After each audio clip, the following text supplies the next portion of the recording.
সেজদার অধিকার শুধু আল্লাহর রহমান ও জানা কে জানো খোদার প্যারা। এই জানাজার নামাজ আমরা যখন পড়ি কোনো মাইয়াকে সামনে রেখে যখন জানাজার নামাজ পড়ানো হয়, এই জানাজার নামাজ দেখবেন শুধুমাত্র পুরুষরা পড়ে, কোনো নারী কোনো মেয়েদের এই জানাজার নামাজে শরীক হওয়া যাবে না।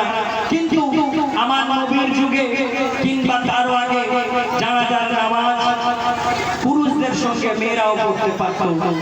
তবে এই নিয়মটা কবে থেকে বাতিল হলো আর কেন বা হলো সে নিয়ম এখনো জারি আছে।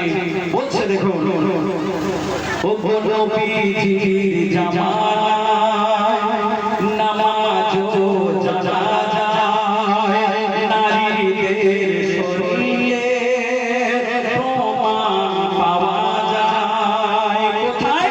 মসজিদের ভিতরে দেখো জানাজায় জননী আয়েশা সেখানে শরীক হয়।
শুনলেন ভালো লাগছে তো?